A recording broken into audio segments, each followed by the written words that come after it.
Like, tell us a little bit about how you actually, see. It's described as a 90s handycam. A 90s handycam. So you've got color. Exposure is an issue. Like if you point a 90s handycam at a window, you can't see anything inside the house. It's got like a limited, limited contrast ratio. So you're always watching an MTV music video. Yeah. Oh, that's great. I love why you walk so cool. I've got the stride. They say that like, you've got the stride. It's like I'm not actually striding. I'm literally using my feet to map out my environment as I'm walking. So my feet are doing half the singing. You didn't see his rock star jean jacket. It's a little hot in here, but yeah, this guy's always looking like 100%. You should see my Dylan shades I have, like completely matted out, diffused like Dylan shades, and people are like, how can you see through those? I'm like, well, it doesn't really matter.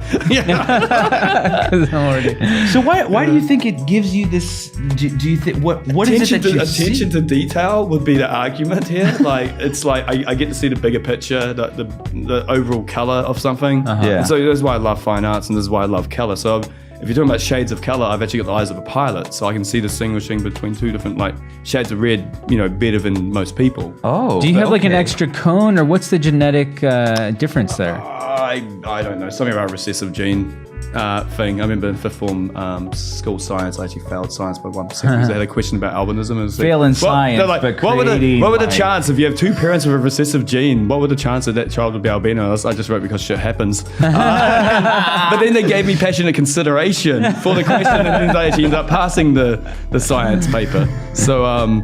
But that's a little side note. It's never been a problem for me. Clearly not. Right? I have a brother and a sister who are albino, and they were albino before I was. Are they doing volumetric? No, they're doing great shit in their own field. Don't get me wrong, but my brother became a bodybuilder, and so I didn't have any problems at school. And both our parents were the local veterinarians. So there's this thing like if my brother doesn't beat you up, my parents will kill your cat. So you've always had a bodyguard. So is what you're saying. I was strangely popular at school. Pyramids. You got the guys with the AKs. He's got his brother. You know what I mean? Watch out, guys. It's just, don't just walk up, okay? Yeah. It's fun. It's been interesting. So tell us more about this scan and this experience. I mean, this is like in Nefertari. Well, no, I mean it's just amazing. It's actually arguably better in VR than it is in real life because you can get right up and close and actually look at every little grain. I'm being serious, guys. I'm talking about like it's down to the sub-millimeter in grain level. You'll go cross-eyed before you can see any kind of drop in level of detail.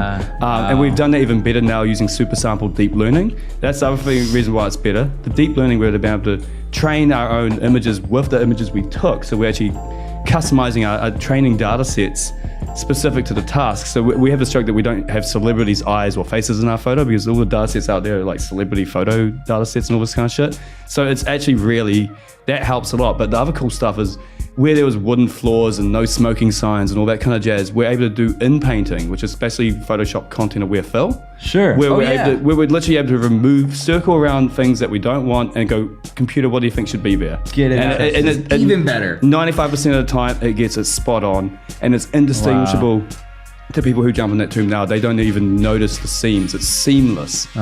Like both in terms of graphics. It's like walking through an actual spot, but this you're saying that this you can walk through this, by the way. So for the guys who don't know, this is like a full room tracking. Like if you were to set up a room, a space that you could walk around, you could walk around the actual pyramids and see what he's talking about right now, but for yourself. And you can crawl on the ground and look in the details of the corners. Well, look, since we're on this topic, because I mean, this is a little bit of a tangent, so we can go back to what we were talking about earlier. But I mean, we're talking about that's right, the pyramids. Pause. Get another drink. We can get another drink in a minute. But I mean, actually, why don't we save this conversation for after that? No, I agree. Because it's so. I mean, all right, we're gonna take a commercial. Can we take a pause? Yeah.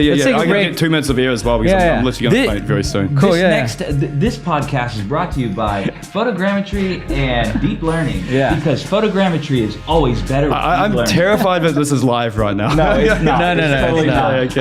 I took drama classes and broadcast, and I just fucking wing it. Oh my God. All right, guys, we're gonna go smoke a joint. We'll be back. Okay. Bye. In a bit.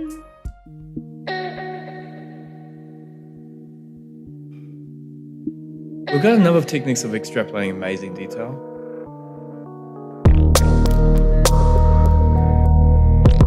we're venturing into some deep learning stuff.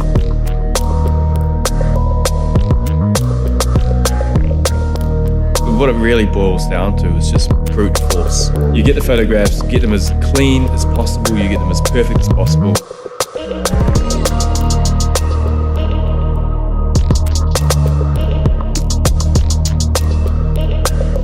We're then able to do super sampling techniques on those photographs because we have multiple photographs, and then we're able to approach that super sampling into a generation of point cloud.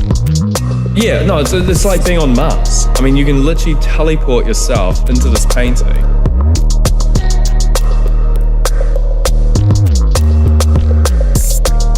A single painting will have like 1.5 billion points.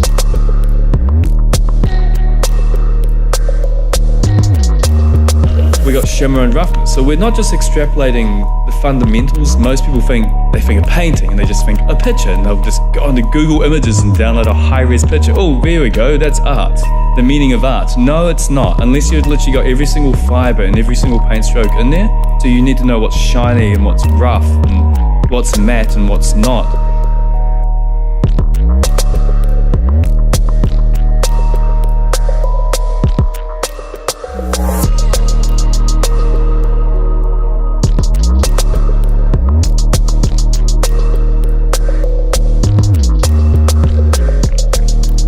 We've got so good at extrapolating the material properties of these paintings using that we can take away the color of the painting. And you can see details in that painting that you can't see with the naked eye. So we're actually extrapolating information higher than what we can perceive in reality. So that's pretty exciting.